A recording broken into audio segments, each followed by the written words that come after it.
Namo tassa bhagavato arahato samma sambuddhassa. Namo tassa bhagavato arahato samma sambuddhassa. Namo tassa bhagavato arahato samma sambuddhassa.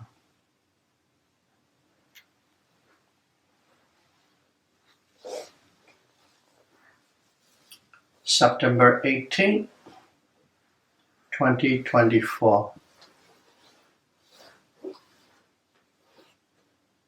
Dhamma of Peace Series, number 18.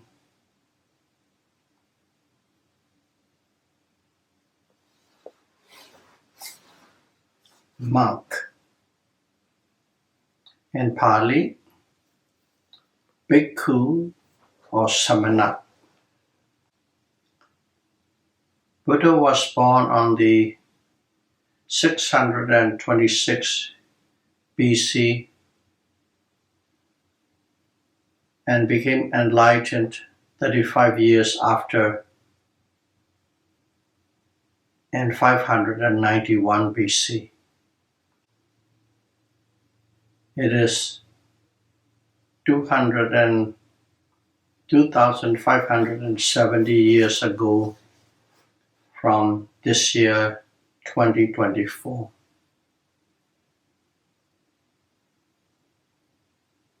So, in 591 BC, on the full moon day of May, the Buddha became enlightened. And after the enlightenment, he uttered his thoughts, put his thoughts into words. Because the necessity of liberating from samsara.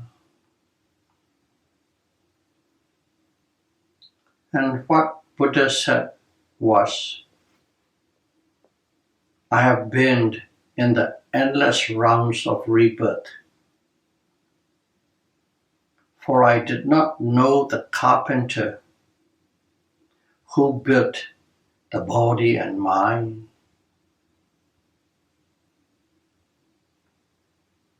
The carpenter, the craving, who had built this body and mind endless time.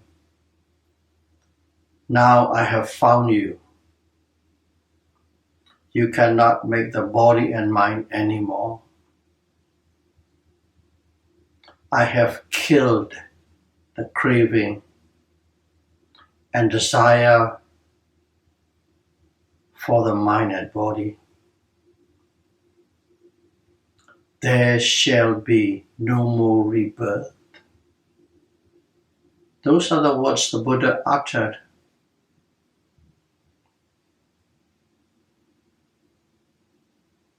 That's the only time the Buddha uttered the words from his thoughts on the day of full enlightenment. If one misses observing a moment, one is accepting mental defilements. The Buddha said, must be always awake. Always be heedful of mind and body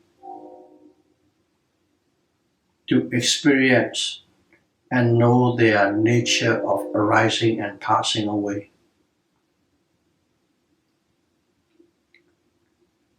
To accomplish that requires physical and mental effort. Physical effort is the ability to sit upright for a more extended period. Mental effort is perseverance and determination. That is what we must do according to the Buddha's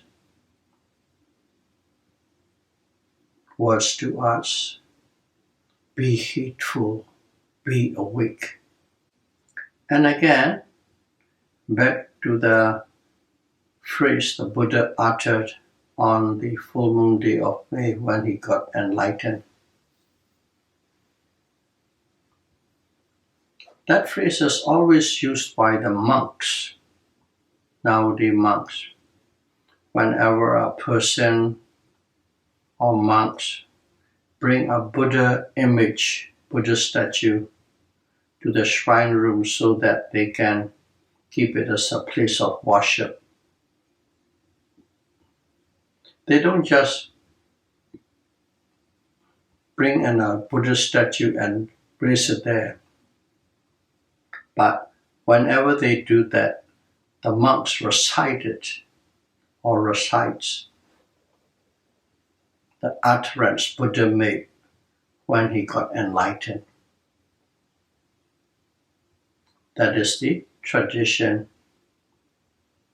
After that recitation of the words Buddha uttered, that Buddha statue or Buddha image become a place to sit in the shrine room so that where people focus and offer flowers, waters, lights, and so on. So that is a tradition we should be aware of when we saw a Buddha statue in a shrine room of a house or in a monastery.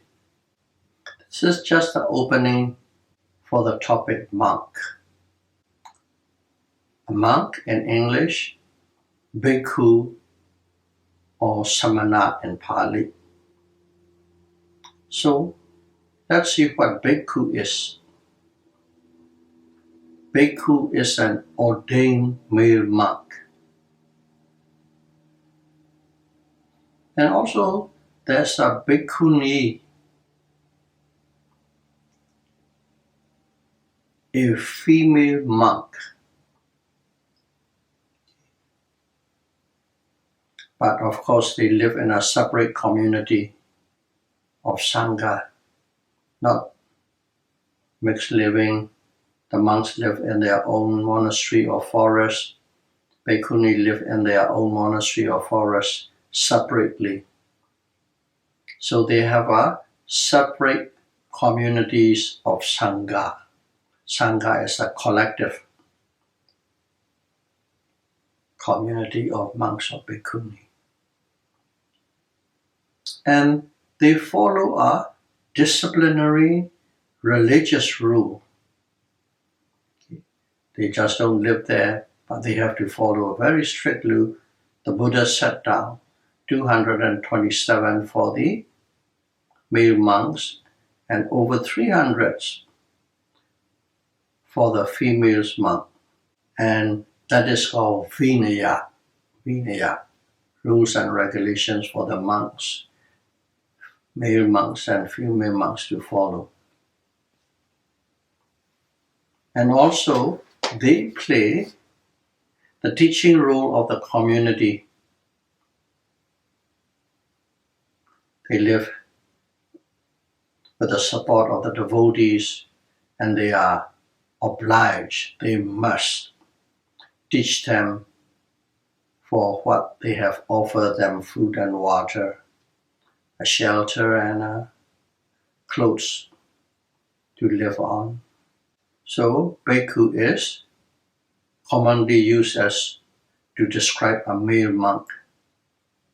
For Bhikkhuni, from the Theravada Buddhist point of view, Bhikkhu or Bhikkhuni must be ordained one after the other successively from the time of Buddha without a break.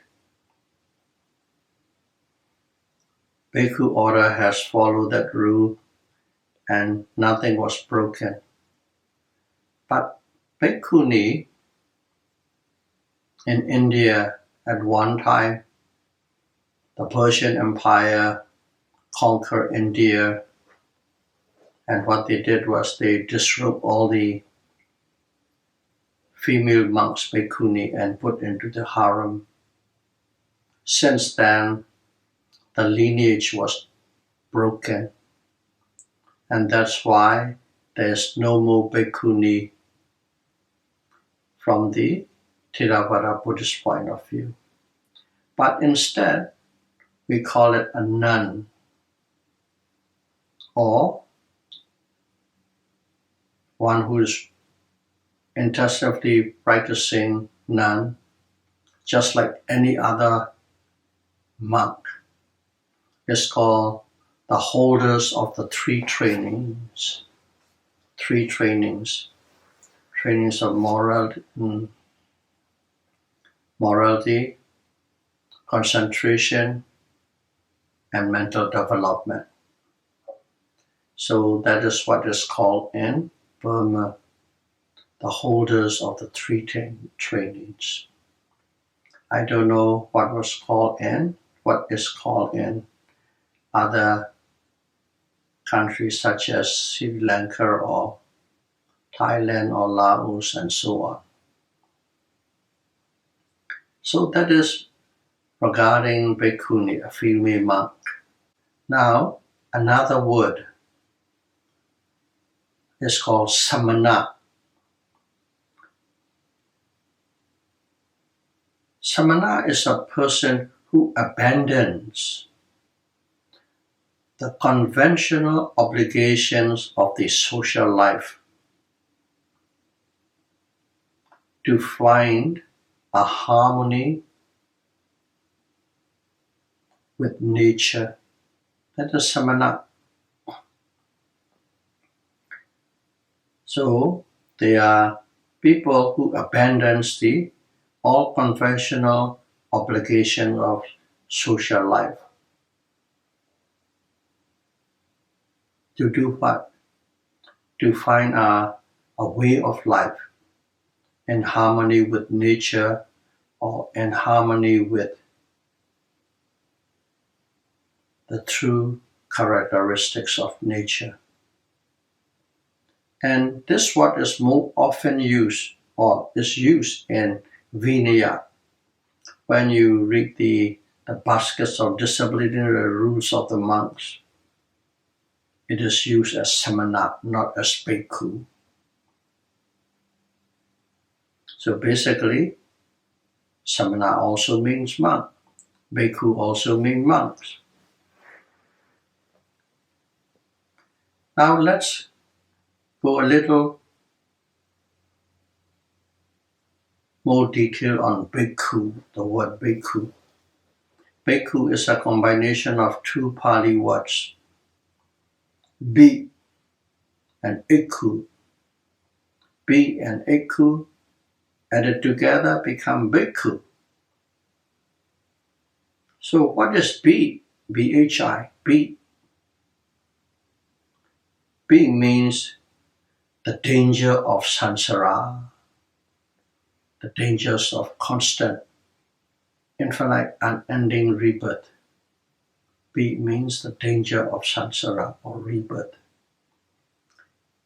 Ikkhu means fearful of that samsara by reflecting. The key word is by reflecting.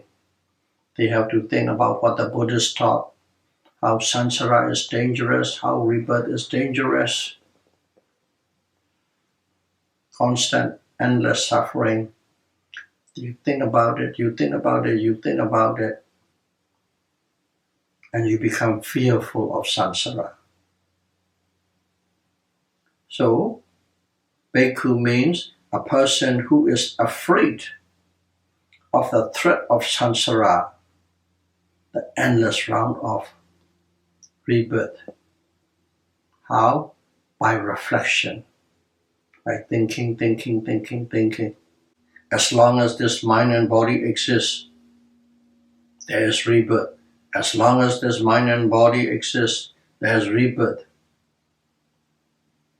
Only At the cessation of mind and body, rebirth stop. That's how they reflect again and again and again. They become really frightful of the rounds of rebirth. So that's what the Bhikkhu means. And Bhikkhu is used more often in suttas, and Samana is used more in the baskets of rules and regulations. So there are 3 baskets. One is the rules and regulations, another basket is sutta, and the third basket is Abhidhamma. 3 baskets of Buddha's teaching. So let's look at the lay people. There are also lay people who are practicing quite seriously. Lay people practicing with urgency to escape from samsara falls into the above definition. They didn't say this or that, or must be a male, or must be a female, or nothing. But one thing was, anyone who is practicing with a sense of urgency to escape from samsara, the round of rebirth, is a sangha. That is the definition I went through piece by piece, word by word. So not only monks, even lay person who are intensely practicing with a sense of urgency to escape from the round of rebirth fits the definition. Therefore, they are also called sangha.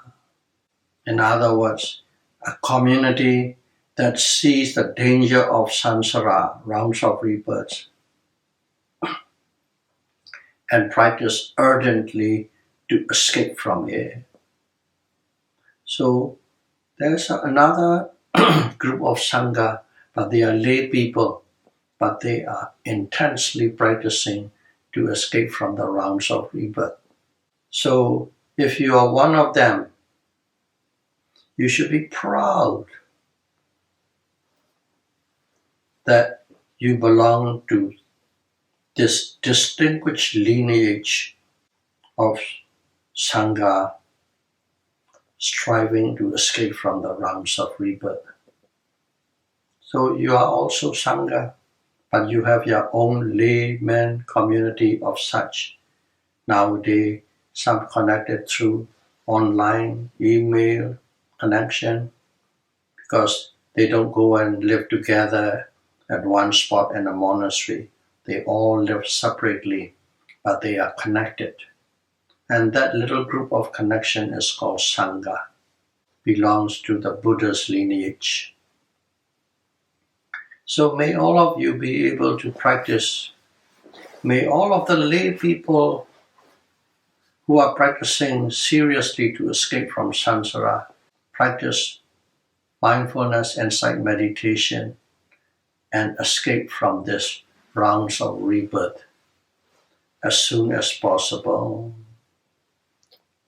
Sadhu, sadhu, sadhu.